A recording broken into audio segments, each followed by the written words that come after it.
안녕하세요. 오늘의 이야기가 여러분의 마음에 작은 울림을 준다면 구독과 좋아요로 저희에게 힘을 실어주세요. 여러분의 따뜻한 마음이 더 많은 사람들에게 좋은 이야기를 전하는 씨앗이 될 것입니다. 여러분의 매일에 평화와 은총이 가득하기를 기원하며 오늘의 이야기를 시작하겠습니다. 꽃은 참 정직합니다. 햇볕이 부족하면 금세 잎이 축 처지고 물이 너무 많으면 뿌리가 상해버리죠. 거짓없이 자신의 상태를 온몸으로 드러내는 그 솔직함이 제가 꽃을 사랑하는 이유입니다. 저는 향기로운 꽃들 사이에서 매일을 보내는 작은 꽃집의 주인입니다. 사람 사는 일도 꽃을 돌보는 것처럼 늘 기쁨으로만 가득하면 좋겠지만 때로는 거짓과 계산으로 서로에게 상처를 주는 일들이 비일비재하더군요. 오늘 제가 들려드릴 이야기에 아마 많은 분들이 고개를 끄덕이며 공감하시지 않을까 싶습니다. 저는 군 단위의 작은 소도시에서 태어나고 자랐습니다. 대도시에 비하면 부족한 것이 많지만 평생을 살아온 고향이기에 큰 불편함 없이 만족하며 지내고 있었죠.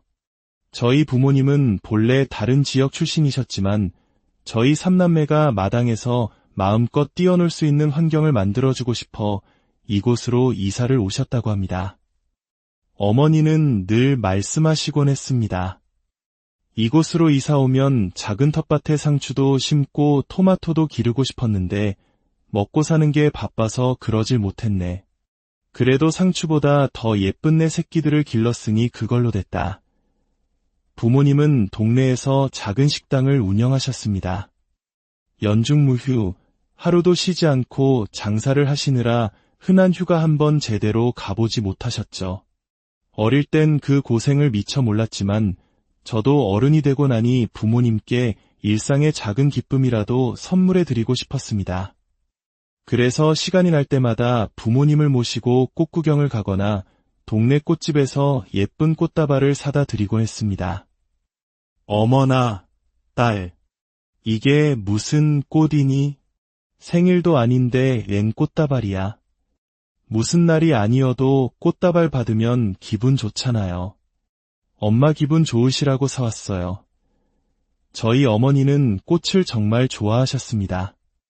소녀처럼 해맑은 미소로 꽃향기를 맡으시곤 했죠.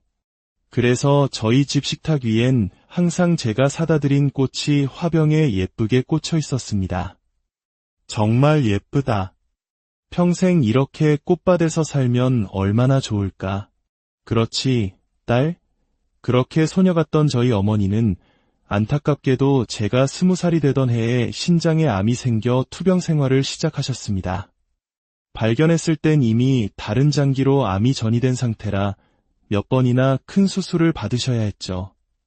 늘 밝고 해사하게 웃으시던 어머니의 얼굴에서 빛이 사라져갔습니다. 살이 깡마르고 혈색이 사라진 모습은 마치 가장 화려하게 피어났던 꽃이 서서히 시들어가는 것 같아 가슴이 미어졌습니다. 어머니는 가끔 모든 것을 내려놓은 듯한 표정으로 멍하니 창문 밖을 바라보셨습니다. 엄마, 많이 힘들어요. 오늘따라 말씀도 없으시고. 그냥 생각해보니까 꽃구경 간 지도 참 오래됐네. 내가 엄마 꽃 좋아한다고 철마다 데려가 줬었는데 내가 아픈 뒤로는 그러지 못했구나. 오랜 병원 생활에 지친 어머니는 바깥의 꽃들이 그리우셨던 모양입니다. 하지만 병실에는 생활을 드릴 수 없었기에 어머니의 기분을 전환시켜드릴 방법이 마땅치 않았습니다. 한참을 고민하던 제 머릿속에 작은 아이디어 하나가 떠올랐습니다. 저는 곧장 문구점으로 달려가 색종이와 리본을 한아름 사왔습니다. 그날 밤 어머니가 잠든 사이 병실 한쪽에 조용히 앉아 밤새도록 종이를 접었습니다. 어머니가 가장 좋아하시던 붉은 장미꽃 다발을 만들고 봄을 닮은 노란 개나리도 수십 송이를 접었죠. 작은 바구니에는 형형색색의 종이꽃을 가득 꽂아 삭막한 병실 안에 작은 봄이 내려앉은 것처럼 꾸몄습니다. 아침이 되어 잠에서 깨어난 어머니는 눈앞의 광경에 무척 놀라셨습니다. 세상에, 이게 다 뭐야? 병실이 온통 꽃밭이 됐네. 우리 딸이 밤새 이걸 다 만든 거야? 엄마, 정말 행복하다. 고마워, 딸아. 엄마 오늘 소원 성취했네. 진짜 꽃구경은 엄마 건강해지면 가요. 지금은 비록 종이꽃이지만 나중에 꼭 진짜 예쁜 곳으로 가기로 약속해요. 엄마. 그러니까 얼른 건강해지셔야 해요. 그 순간 병색이 짙었던 어머니의 얼굴에 그 어떤 꽃보다 화사한 미소가 피어났습니다. 그 후로 어머니가 돌아가시는 날까지 저는 계절에 맞는 꽃들을 종이로 접어드렸습니다. 어머니는 초등학생 솜씨 같은 그 종이꽃을 세상 가장 귀한 보물처럼 아끼고 좋아하셨습니다. 어머니는 2년간의 투병 생활 끝에 저희 곁을 떠나셨습니다. 그리고 아이러니컬하게도 저는 그때서야 비로소 어머니 앞에 진짜 예쁜 생화 다발을 놓아드릴 수 있었습니다. 엄마, 그동안 고생 많았어요. 부디 그곳에서는 아프지 말고 엄마가 좋아하던 예쁜 꽃밭에 마음껏 놀러가요. 나중에 제가 엄마 곁으로 가면 그때는 엄마가 제일 좋아하는 꽃밭으로 절 데려가 주세요. 많이 보고 싶을 거예요. 엄마 그렇게 아프게 어머니를 보낸 후 저는 꽃집 앞을 지날 때마다 눈물이 핑 돌고 했습니다. 아름다운 꽃이 피는 계절이 오면 바람에 흔들리는 꽃잎 하나하나가 마치 어머니가 저를 향해 웃으며 손짓하는 것 같아 걸음을 멈추고 했죠. 그래서 저는 어머니를 오래도록 기억하기 위해 작은 꿈 하나를 꾸기 시작했습니다. 언젠가 어머니의 이름을 건 꽃집을 차리는 것. 그것이 저의 새로운 목표가 되었습니다. 그때부터 저는 플라워 클래스를 다니고 틈날 때마다 꽃시장을 드나들며 꿈을 키웠습니다. 아버지는 그런 저를 묵묵히 응원해 주셨습니다. 내 엄마가 꽃을 그렇게 좋아하더니 우리 딸도 엄마를 똑 닮았나 보네. 덕분에 내 엄마 빈자리가 조금은 채워지는 것 같아 좋구나. 아버지 역시 말은 안 하셨지만 어머니의 빈자리를 무척 힘들어하고 계셨습니다. 저의 노력이 아버지께 작은 위로가 될 수 있다는 사실만으로도 저는 행복했습니다. 그렇게 플로리스트로 경력을 쌓기 위해 큰 꽃집에서 직원으로 일하던 중 지금의 남편을 만나게 되었습니다. 비가 몹시 내리던 어느 날 남편은 흠뻑 젖은 양복 차림으로 가게 안으로 뛰어 들어왔습니다. 어서 오세요. 이 수건으로 물기 좀 닦으세요. 아, 고맙습니다. 제가 꽃다발을 하나 사려고 하는데 꽃에 대해서는 잘 몰라서요. 혹시 추천해 주실 수 있을까요? 그럼요. 혹시 여자 친구분께 선물하시는 건가요? 제 질문에 남편은 쑥스러운 듯 웃으며 뜻밖의 대답을 했습니다. 아닙니다. 저희 어머니께 드리려고요. 곧 생신이신데 생각해보니 지금껏 꽃 선물 한 번 못 해드렸더라고요. 저희 집이 아들만 둘이라 어머니께 참 무뚝뚝한 아들들이었습니다. 어머니께 드릴 꽃을 고르는 남편의 그 따뜻한 마음에 저는 돌아가신 제 어머니가 생각나 최선을 다해 가장 아름다운 꽃다발을 만들어 주었습니다. 그 후로 남편은 종종 저희 꽃집을 찾아왔고 우리는 꽃을 매개로 자연스럽게 가까워졌습니다. 남편은 꽃을 만지는 제 모습이 아름답다고 했고 저는 특별한 날이 아니어도 늘 꽃을 선물할 줄 아는 남편의 다정함이 좋았습니다. 2년간의 연애 끝에 저희는 결혼을 약속했습니다. 시아버님께서는 당시 의료기기 사업을 크게 하시다가 군의원으로 선출되어 유정활동에 한창이셨습니다. 남편은 아버님의 사업체를 도우며 일하고 있었죠. 결혼을 준비하며 시아버님께서는 한 가지 제안을 하셨습니다. 요즘 젊은 세대에게는 조금 낯설게 들릴 수도 있는 바로 3년간의 시집살이였죠. 결혼하면 딱 3년만 우리랑 같이 사는 게 어떻겠냐? 절대 강요는 아니다만 3년 동안 같이 살면서 가족의 정도 쌓고 우리 집안에 대해서도 알아가면 너희 분가할 때 읍내에 번듯한 아파트 한 채 해주마. 이미 남편의 형님 부부도 3년간 시집살이를 마치고 아파트를 받아 분가를 준비 중이라고 했습니다. 낯선 시부모님과 한 집에서 사는 것이 쉬운 일은 아니겠지만 저 역시 남동생 둘과 북적이며 자라왔기에 그리 어려운 일이라 생각하지 않았습니다. 네, 아버님. 하지만 제가 아파트 때문에 들어가는 것은 아니니 오해는 말아주세요. 이제 한 가족이 되는 만큼 함께 시간을 보내며 서로를 알아가고 싶습니다. 저의 진심 어린 대답에 시아버님은 흡족한 미소를 지으셨습니다. 그렇게 저는 결혼과 동시에 시댁에서 신혼살림을 시작했습니다. 제 걱정과는 달리 시부모님은 저를 친딸처럼 아껴주셨습니다. 특히 시어머님께서는 플로리스트로 일하는 저를 무척 자랑스러워하며 응원해 주셨습니다. 무뚝뚝한 아들 둘이랑 남편하고만 살다가 우리 며느리가 들어오니 집안이 환해졌구나. 내 덕분에 집안에 꽃향기가 가득해서 매일이 꽃길을 걷는 것 같아. 시아버님께서 군의원 활동을 하시며 선물로 받아오시는 수많은 꽃다발은 제 손을 거쳐 집안 곳곳을 아름답게 장식했습니다. 시부모님은 버려질 뻔했던 귀한 선물이 제 덕분에 새로운 생명을 얻었다며 무척 좋아하셨죠. 그렇게 약속했던 3년은 눈 깜짝할 사이에 흘러갔습니다. 첫 아이를 낳은 지 얼마 되지 않아 조금 더 머물까 생각도 했지만 마침 시동생이 결혼할 아가씨를 데려오면서 저희도 분가할 때가 되었음을 직감했죠.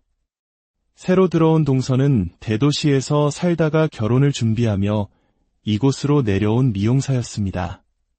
저보다 서너 살 어렸지만 처음 만났을 때부터 이 작은 도시에 대한 불만을 노골적으로 드러냈습니다. 어머, 형님, 여긴 정말 촌스럽네요. 버스도 하루에 두세 대밖에 안 다닌다면서요. 도로엔 흙먼지가 날리고 차 없으면 어디 다니지도 못하겠어요. 이런 동네에서 누가 머리를 하러 올지 걱정이네요. 다들 촌스럽게 아줌마 파마나 해달라는 거 아니에요. 동서는 말끝마다 자신이 살던 대도시와 이곳을 비교하며 스스로가 얼마나 세련된 도시 여자인지를 강조했습니다. 시댁 어른들과 함께 음식을 준비하는 것조차 질색하며 김장 같은 건 시골 여자들이나 하는 것이라며 선을 그었죠. 제가 보다 못해 한마디라도 하면 얼굴이 새빨개져서 히스테리를 부리며 시동생을 닥달했습니다. 여보, 이러려고 나한테 시집살이 시킨 거야? 처음 약속이랑 다르잖아. 착한 시동생은 늘 쩔쩔매며 동서의 비위를 맞추었고 그 모습은 보는 사람을 답답하게 만들었습니다. 동서는 자신이 도시 여자라 조금 까탈스럽다며 스스로를 포장했지만 제가 보기엔 그냥 기본 인성이 덜 된 사람 같았습니다. 그 무렵 저는 드디어 제 오랜 꿈이었던 저만의 꽃집을 읍내 상가에 열었습니다. 운 좋게도 건물주 사장님께서 정말 좋은 분이셔서 인테리어 공사 기간 동안 월세를 받지 않는 등 많은 편의를 봐주셨습니다. 심지어 힘든 시기에는 먼저 월세를 30%나 깎아주시기도 했죠. 그 덕분에 저는 큰 부담 없이 가게를 꾸려나갈 수 있었습니다. 동서 역시 시댁 생활에 적응하지 못하고 시부모님께 번번이 혼이 나자 밖에서 일하고 싶다며 시동생을 졸라 미용실 자리를 알아보러 다녔습니다. 그러다 마침 제가 있는 건물 1층에 빈 상가가 나오자 제대로 알아보지도 않고 덜컥 계약을 해버렸습니다. 형님, 우리 이제 한 건물에서 장사하게 생겼네요. 저 개업하면 당연히 형님이 예쁜 화분 선물해 주실 거죠. 저는 왠지 모를 불안감을 느꼈지만 동서는 쇼핑하러 다니느라 정신이 없었습니다. 그렇게 평소처럼 가게를 운영하던 어느 날이었습니다. 저희 상가 앞에 반가운 얼굴이 보였습니다. 여든에 가까우신 할머니 한 분이셨는데 종종 상가 앞에서 직접 키운 나물이며 채소를 파시는 분이셨죠. 할머님, 오랜만에 나오셨네요. 오늘은 상추가 아주 싱싱해 보여요. 그럼 내가 직접 농약 하나 안 치고 건강하게 길렀어. 저는 더운 날이면 할머니께 시원한 음료수라도 건네고 할머니는 고맙다며 그날 가져오신 채소를 한아름 안겨주시곤 했습니다. 남편과 다툰 날이면 할머니께 하소연을 하기도 하고 할머니는 구수한 욕 한 사발로 제 속을 시원하게 뚫어주시기도 했죠. 할머니는 제게 가장 가까운 동네 친구였습니다. 사실 저는 그 할머니의 아드님이 누구인지 예전부터 알고 있었습니다. 동네에서는 꽤 유명한 분이셨죠.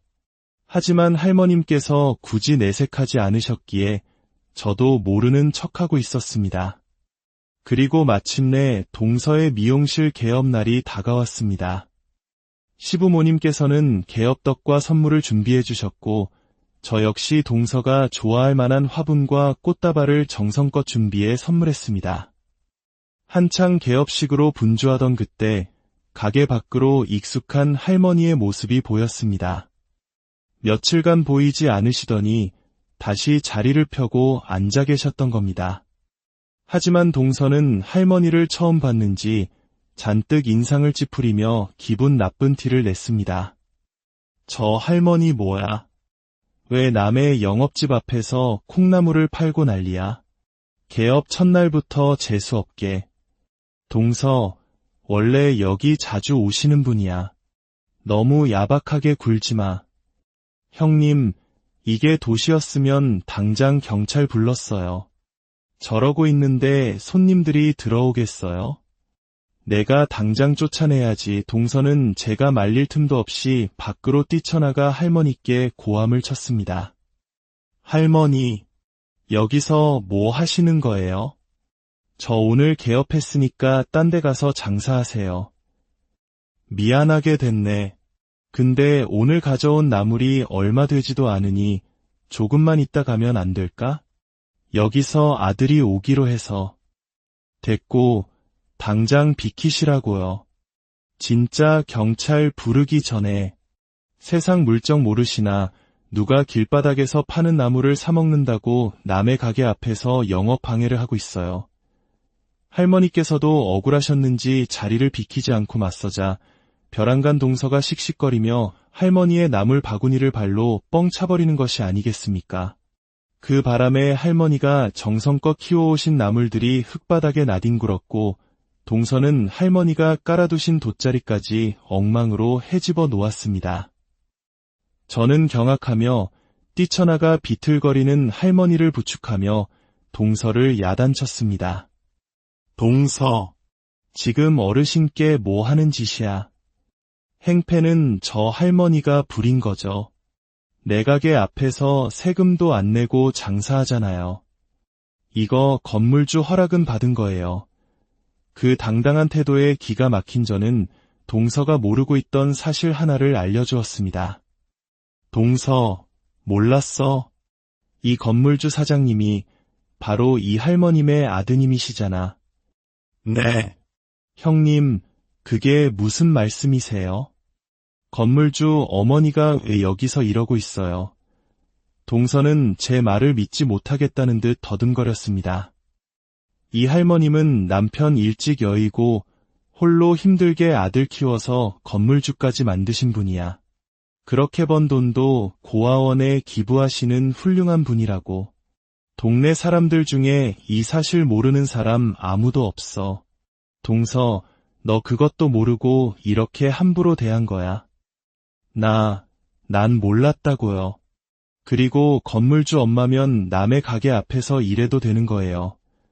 동서가 악을 쓰며 소리치던 바로 그때였습니다. 누가 여기가 당신 가게라고 했습니까? 낮고 화가 가득 찬 목소리에 모두가 돌아본 곳에는 바로 그 건물주 사장님이 서 계셨습니다.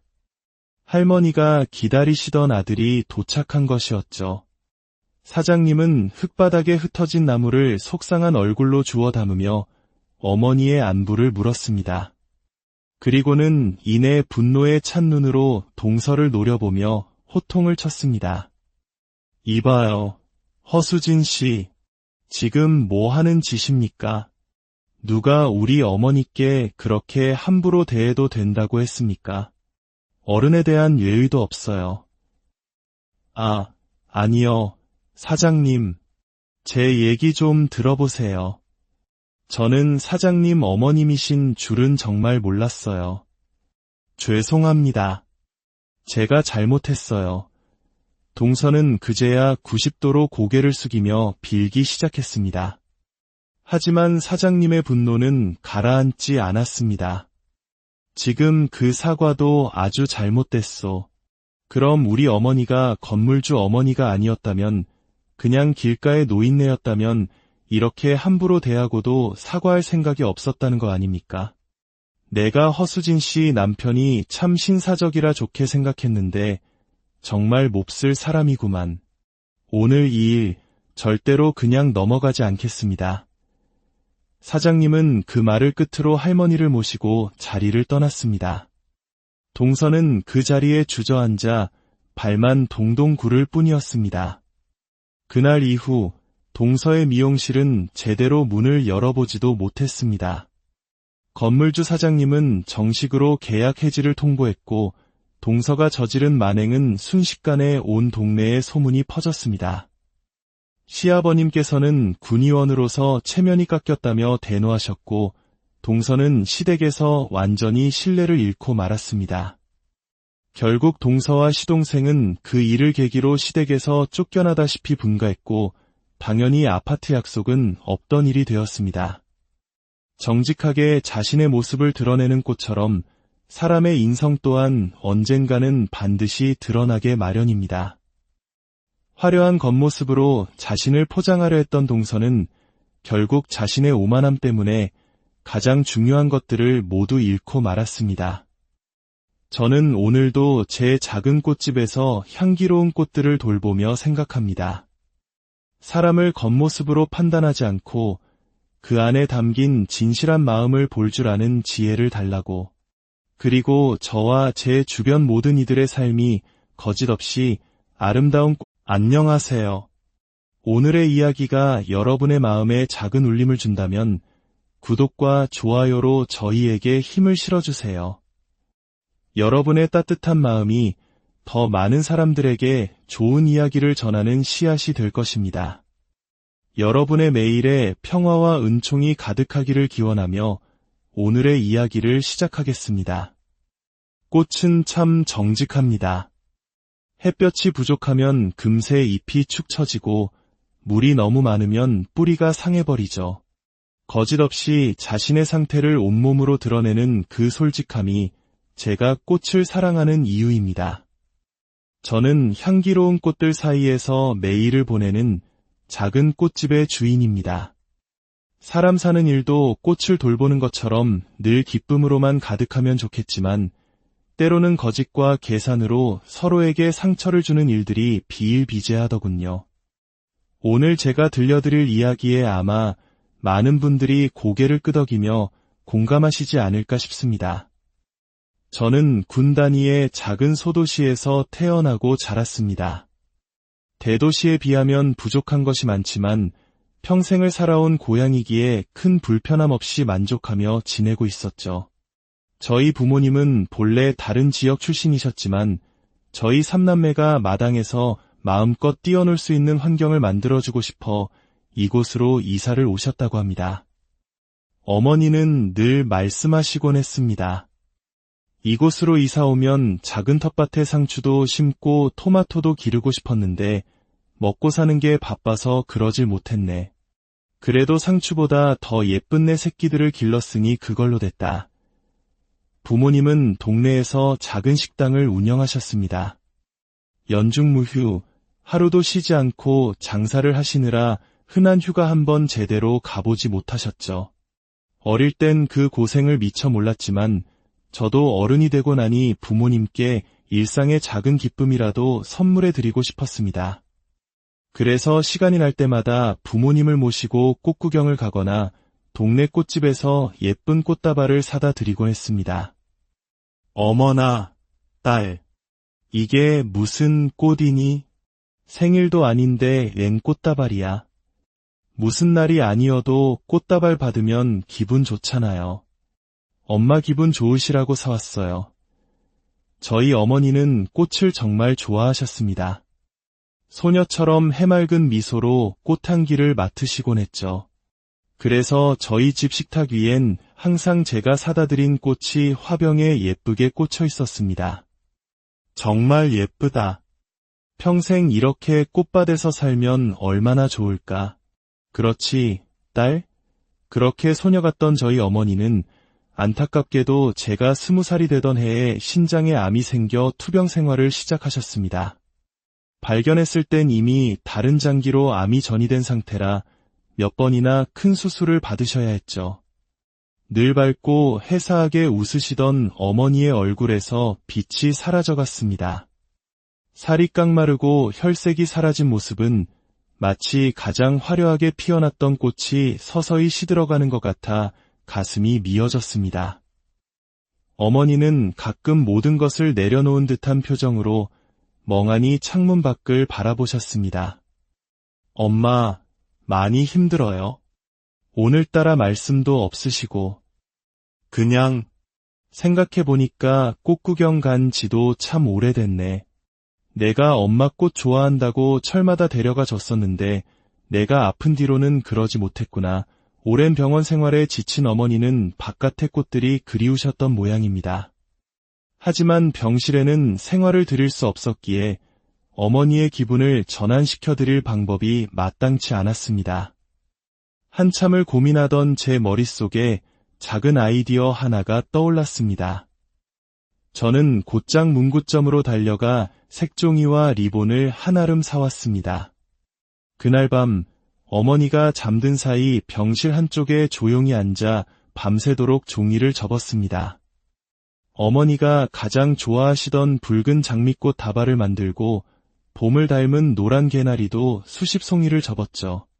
작은 바구니에는 형형색색의 종이꽃을 가득 꽂아 삭막한 병실 안에 작은 봄이 내려앉은 것처럼 꾸몄습니다.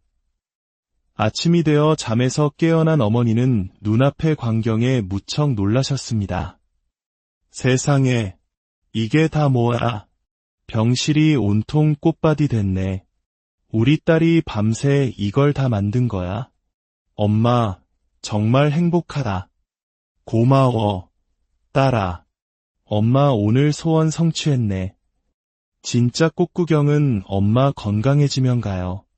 지금은 비록 종이꽃이지만 나중에 꼭 진짜 예쁜 곳으로 가기로 약속해요. 엄마. 그러니까 얼른 건강해지셔야 해요. 그 순간 병색이 짙었던 어머니의 얼굴에 그 어떤 꽃보다 화사한 미소가 피어났습니다. 그 후로 어머니가 돌아가시는 날까지 저는 계절에 맞는 꽃들을 종이로 접어드렸습니다. 어머니는 초등학생 솜씨 같은 그 종이꽃을 세상 가장 귀한 보물처럼 아끼고 좋아하셨습니다. 어머니는 2년간의 투병 생활 끝에 저희 곁을 떠나셨습니다. 그리고 아이러니컬하게도 저는 그때서야 비로소 어머니 앞에 진짜 예쁜 생화 다발을 놓아드릴 수 있었습니다. 엄마, 그동안 고생 많았어요.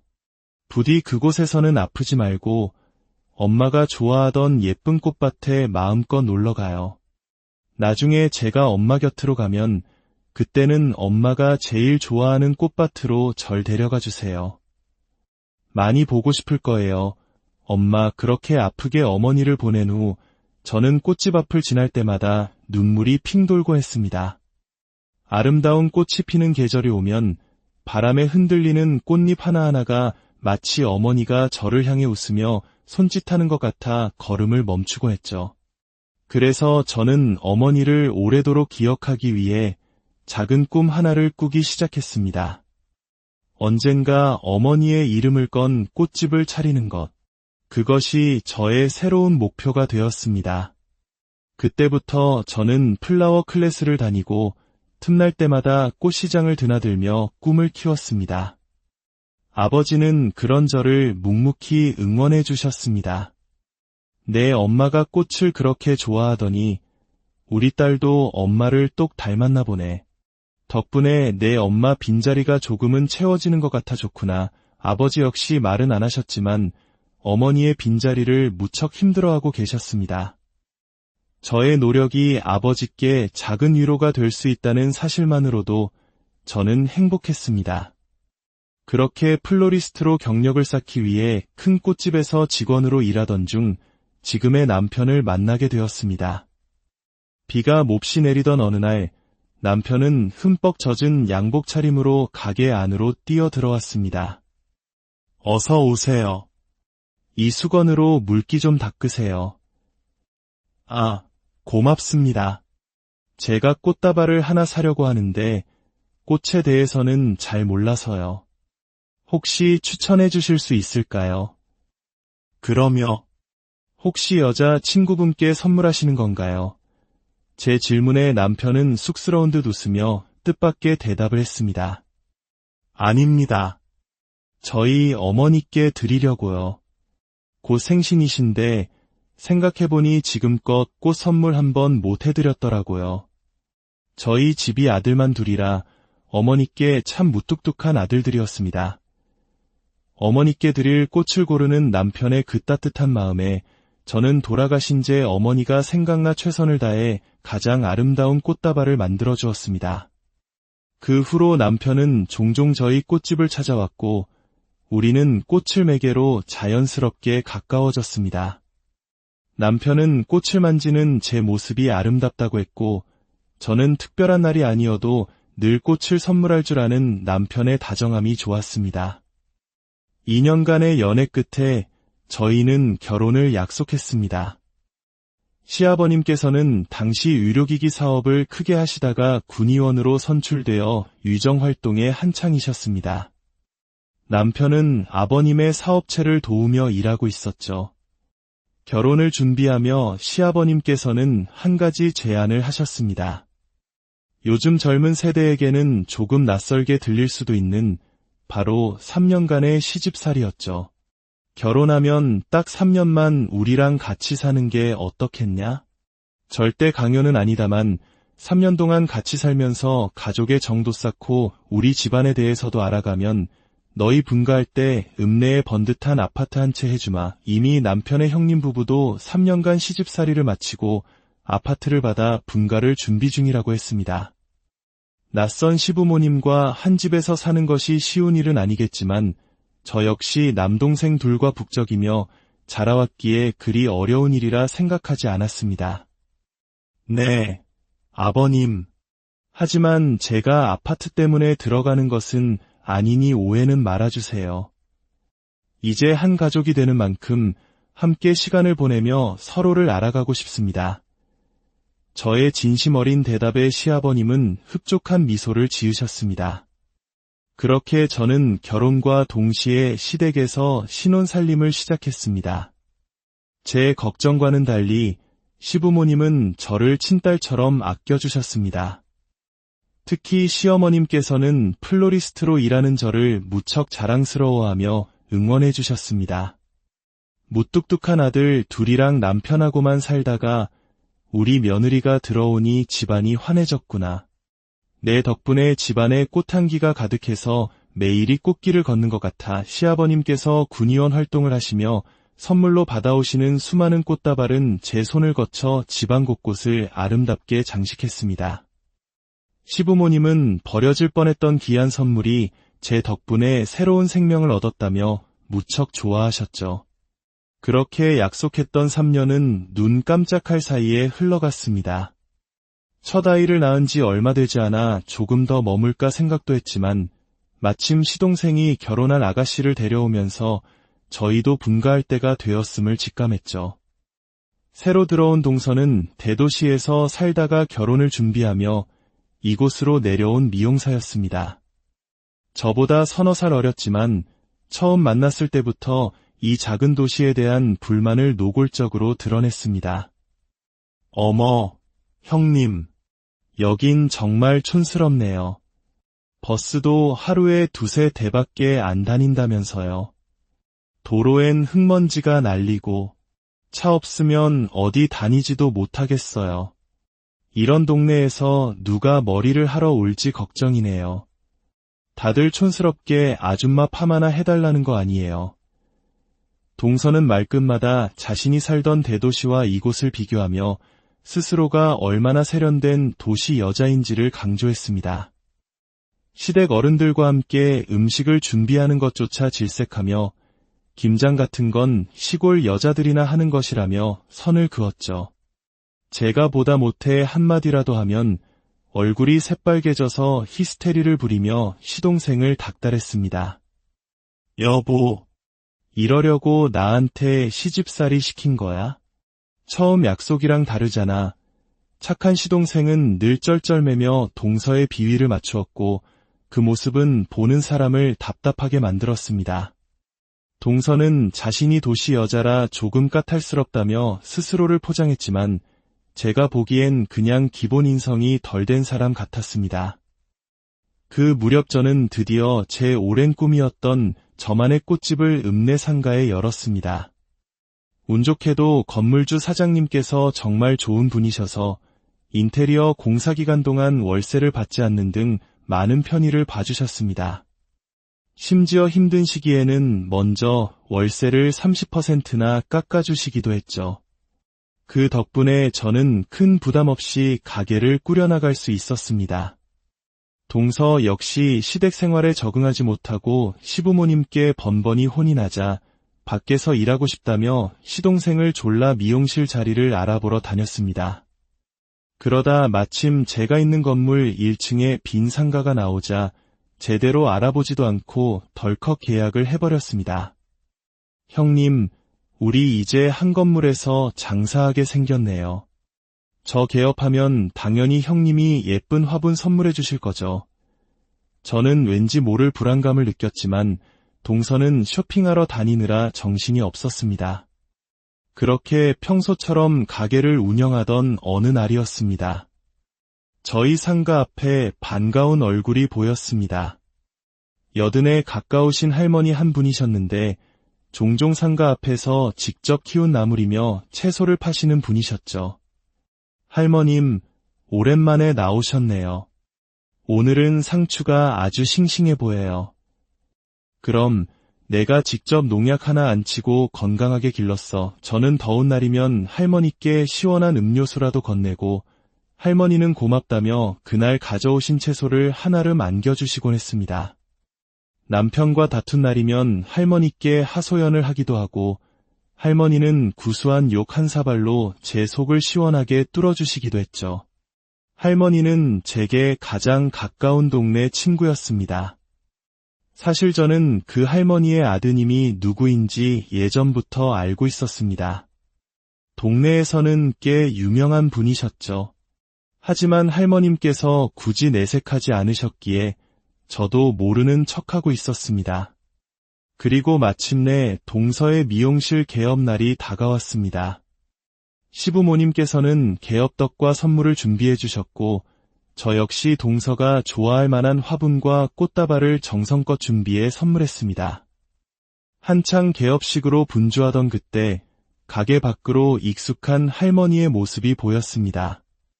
며칠간 보이지 않으시더니 다시 자리를 펴고 앉아 계셨던 겁니다. 하지만 동서는 할머니를 처음 봤는지 잔뜩 인상을 찌푸리며 기분 나쁜 티를 냈습니다. 저 할머니 뭐야? 왜 남의 영업집 앞에서 콩나물을 팔고 난리야? 개업 첫날부터 재수없게. 동서, 원래 여기 자주 오시는 분이야. 너무 야박하게 굴지 마. 형님, 이게 도시였으면 당장 경찰 불렀어요. 저러고 있는데 손님들이 들어오겠어요? 내가 당장 쫓아내야지. 동서는 제가 말릴 틈도 없이 밖으로 뛰쳐나가 할머니께 고함을 쳤습니다. 할머니, 여기서 뭐 하시는 거예요?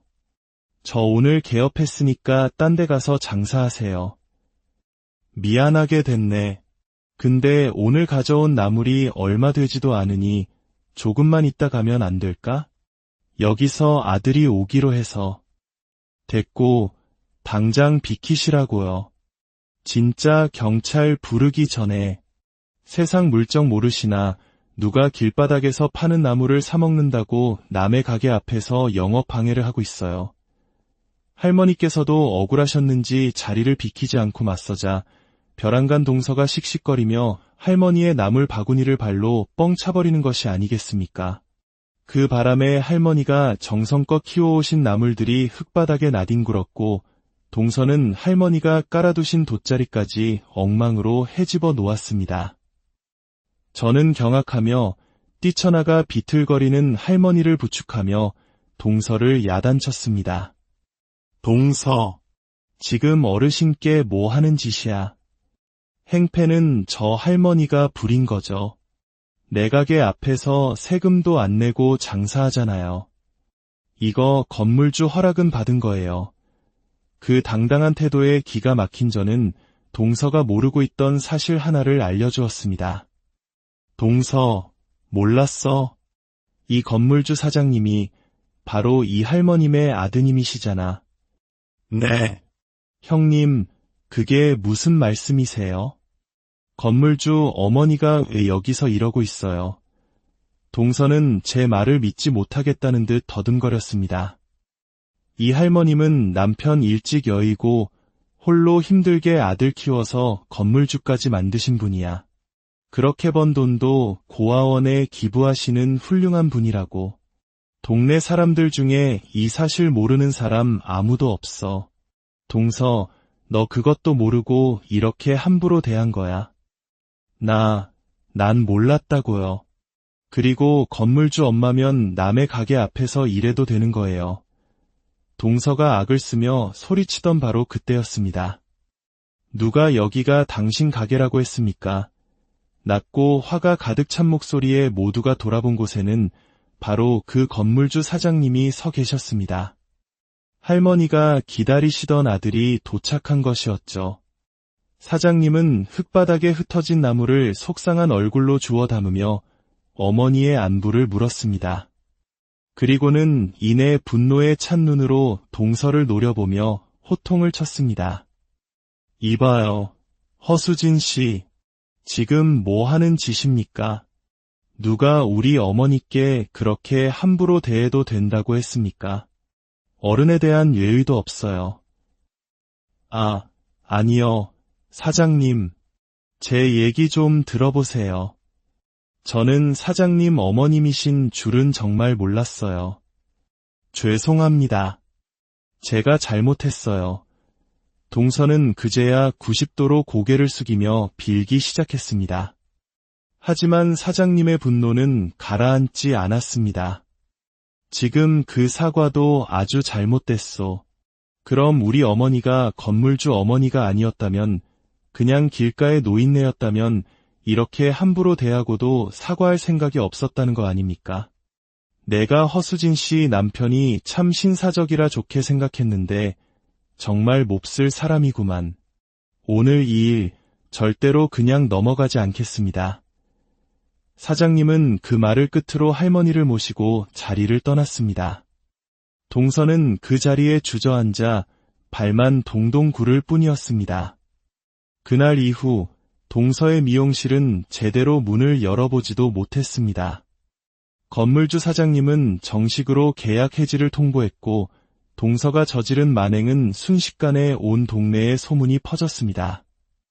시아버님께서는 군의원으로서 체면이 깎였다며 대노하셨고 동서는 시댁에서 완전히 신뢰를 잃고 말았습니다. 결국 동서와 시동생은 그 일을 계기로 시댁에서 쫓겨나다시피 분가했고 당연히 아파트 약속은 없던 일이 되었습니다. 정직하게 자신의 모습을 드러내는 꽃처럼 사람의 인성 또한 언젠가는 반드시 드러나게 마련입니다. 화려한 겉모습으로 자신을 포장하려 했던 동서는 결국 자신의 오만함 때문에 가장 중요한 것들을 모두 잃고 말았습니다. 저는 오늘도 제 작은 꽃집에서 향기로운 꽃들을 돌보며 생각합니다. 사람을 겉모습으로 판단하지 않고 그 안에 담긴 진실한 마음을 볼 줄 아는 지혜를 달라고. 그리고 저와 제 주변 모든 이들의 삶이 거짓없이 아름다운 안녕하세요. 오늘의 이야기가 여러분의 마음에 작은 울림을 준다면 구독과 좋아요로 저희에게 힘을 실어주세요. 여러분의 따뜻한 마음이 더 많은 사람들에게 좋은 이야기를 전하는 씨앗이 될 것입니다. 여러분의 매일에 평화와 은총이 가득하기를 기원하며 오늘의 이야기를 시작하겠습니다. 꽃은 참 정직합니다. 햇볕이 부족하면 금세 잎이 축 처지고 물이 너무 많으면 뿌리가 상해버리죠. 거짓없이 자신의 상태를 온몸으로 드러내는 그 솔직함이 제가 꽃을 사랑하는 이유입니다. 저는 향기로운 꽃들 사이에서 매일을 보내는 작은 꽃집의 주인입니다.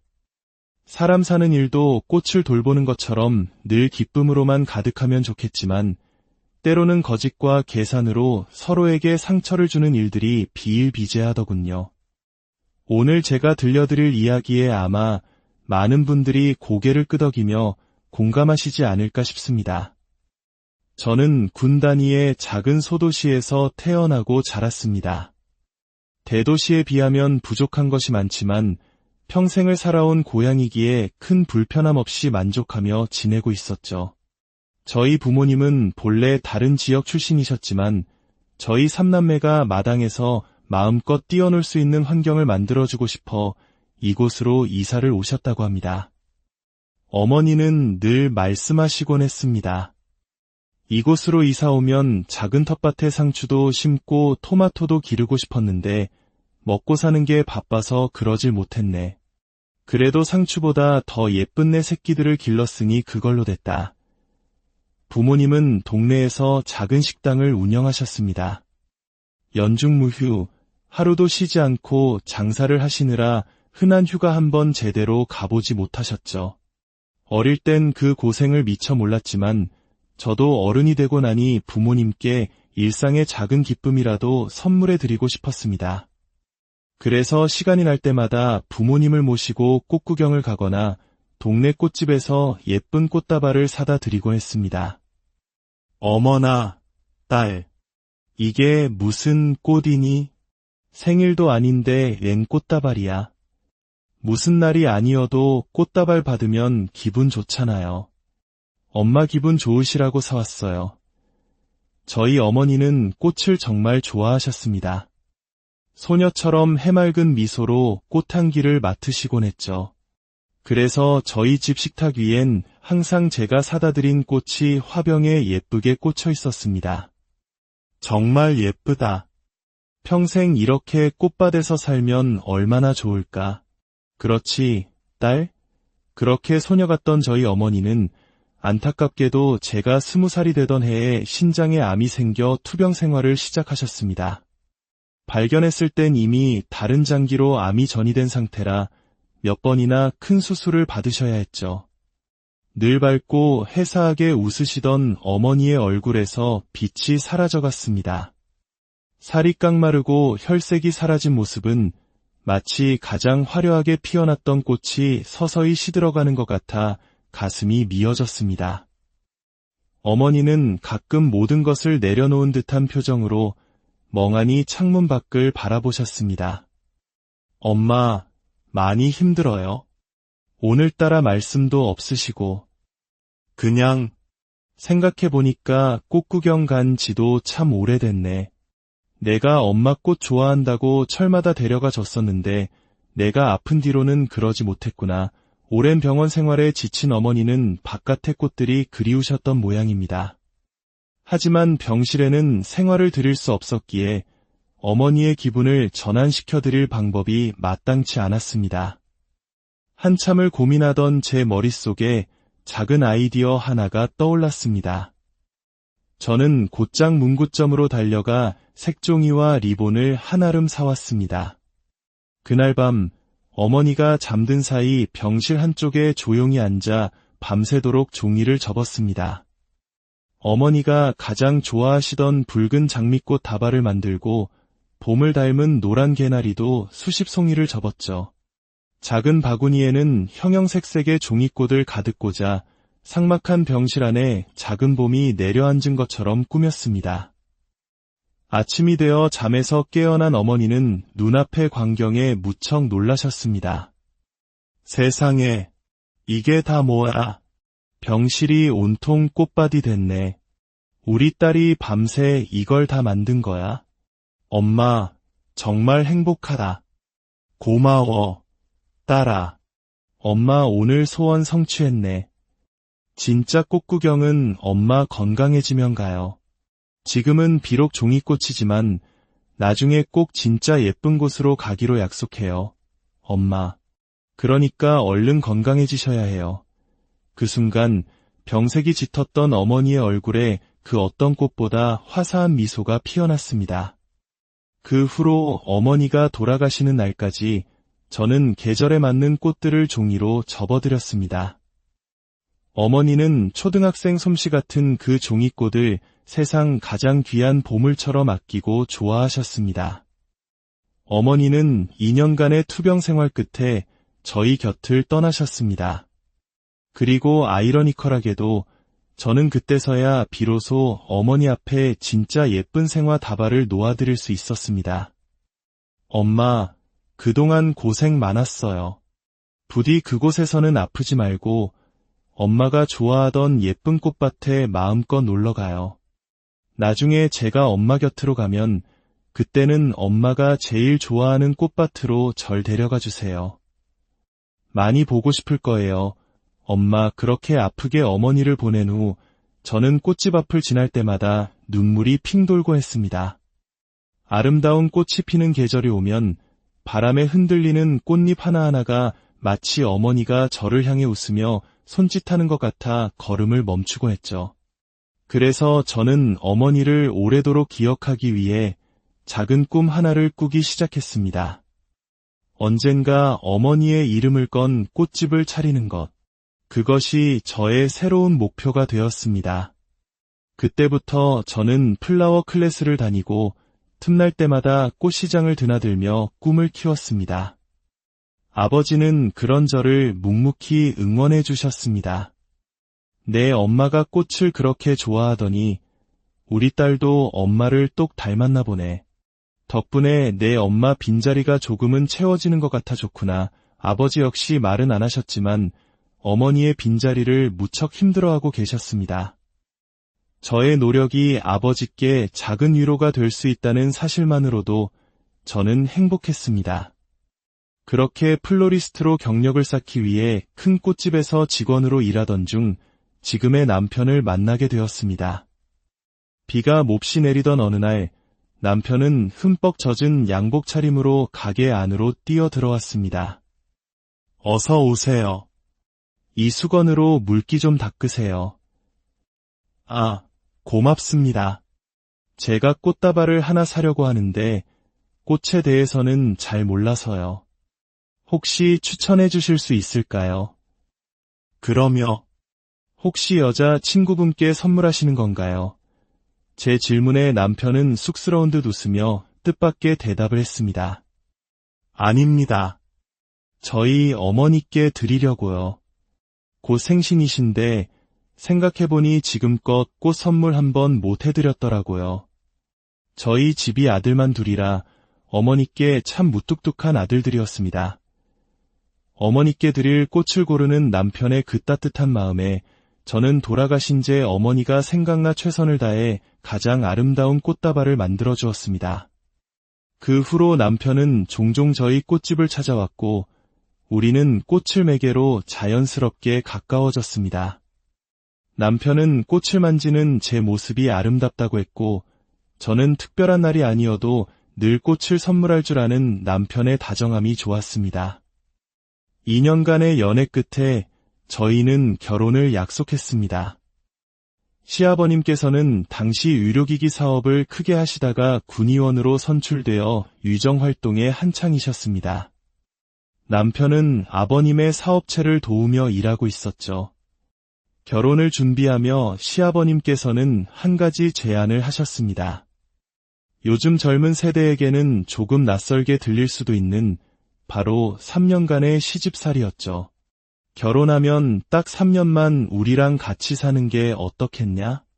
절대 강요는 아니다만 3년 동안 같이 살면서 가족의 정도 쌓고 우리 집안에 대해서도 알아가면 너희 분가할 때 읍내에 번듯한 아파트 한 채 해주마. 이미 남편의 형님 부부도 3년간 시집살이를 마치고 아파트를 받아 분가를 준비 중이라고 했습니다.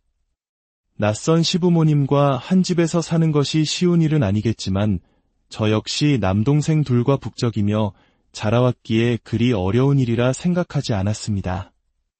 네, 아버님.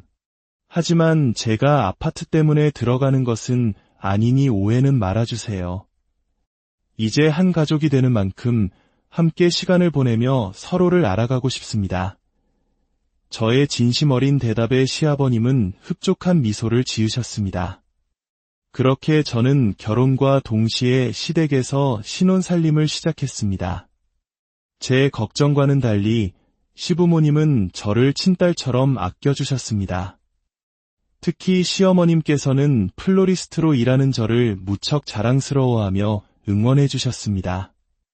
무뚝뚝한 아들 둘이랑 남편하고만 살다가 우리 며느리가 들어오니 집안이 환해졌구나. 내 덕분에 집안에 꽃향기가 가득해서 매일이 꽃길을 걷는 것 같아. 시아버님께서 군의원 활동을 하시며 선물로 받아오시는 수많은 꽃다발은 제 손을 거쳐 집안 곳곳을 아름답게 장식했습니다. 시부모님은 버려질 뻔했던 귀한 선물이 제 덕분에 새로운 생명을 얻었다며 무척 좋아하셨죠. 그렇게 약속했던 3년은 눈 깜짝할 사이에 흘러갔습니다. 첫 아이를 낳은 지 얼마 되지 않아 조금 더 머물까 생각도 했지만 마침 시동생이 결혼할 아가씨를 데려오면서 저희도 분가할 때가 되었음을 직감했죠. 새로 들어온 동서는 대도시에서 살다가 결혼을 준비하며 이곳으로 내려온 미용사였습니다. 저보다 서너 살 어렸지만 처음 만났을 때부터 이 작은 도시에 대한 불만을 노골적으로 드러냈습니다. 어머, 형님, 여긴 정말 촌스럽네요. 버스도 하루에 두세 대밖에 안 다닌다면서요. 도로엔 흙먼지가 날리고 차 없으면 어디 다니지도 못하겠어요. 이런 동네에서 누가 머리를 하러 올지 걱정이네요. 다들 촌스럽게 아줌마 파마나 해달라는 거 아니에요. 동서는 말끝마다 자신이 살던 대도시와 이곳을 비교하며 스스로가 얼마나 세련된 도시 여자인지를 강조했습니다. 시댁 어른들과 함께 음식을 준비하는 것조차 질색하며 김장 같은 건 시골 여자들이나 하는 것이라며 선을 그었죠. 제가 보다 못해 한마디라도 하면 얼굴이 새빨개져서 히스테리를 부리며 시동생을 닥달했습니다. 여보, 이러려고 나한테 시집살이 시킨 거야? 처음 약속이랑 다르잖아. 착한 시동생은 늘 쩔쩔매며 동서의 비위를 맞추었고 그 모습은 보는 사람을 답답하게 만들었습니다. 동서는 자신이 도시 여자라 조금 까탈스럽다며 스스로를 포장했지만 제가 보기엔 그냥 기본 인성이 덜 된 사람 같았습니다. 그 무렵 저는 드디어 제 오랜 꿈이었던 저만의 꽃집을 읍내 상가에 열었습니다. 운 좋게도 건물주 사장님께서 정말 좋은 분이셔서 인테리어 공사 기간 동안 월세를 받지 않는 등 많은 편의를 봐주셨습니다. 심지어 힘든 시기에는 먼저 월세를 30%나 깎아주시기도 했죠. 그 덕분에 저는 큰 부담 없이 가게를 꾸려나갈 수 있었습니다. 동서 역시 시댁 생활에 적응하지 못하고 시부모님께 번번이 혼이 나자 밖에서 일하고 싶다며 시동생을 졸라 미용실 자리를 알아보러 다녔습니다. 그러다 마침 제가 있는 건물 1층에 빈 상가가 나오자 제대로 알아보지도 않고 덜컥 계약을 해버렸습니다. 형님, 우리 이제 한 건물에서 장사하게 생겼네요. 저 개업하면 당연히 형님이 예쁜 화분 선물해 주실 거죠. 저는 왠지 모를 불안감을 느꼈지만 동서는 쇼핑하러 다니느라 정신이 없었습니다. 그렇게 평소처럼 가게를 운영하던 어느 날이었습니다. 저희 상가 앞에 반가운 얼굴이 보였습니다. 여든에 가까우신 할머니 한 분이셨는데 종종 상가 앞에서 직접 키운 나물이며 채소를 파시는 분이셨죠. 할머님, 오랜만에 나오셨네요. 오늘은 상추가 아주 싱싱해 보여요. 그럼 내가 직접 농약 하나 안 치고 건강하게 길렀어. 저는 더운 날이면 할머니께 시원한 음료수라도 건네고 할머니는 고맙다며 그날 가져오신 채소를 한아름 안겨주시곤 했습니다. 남편과 다툰 날이면 할머니께 하소연을 하기도 하고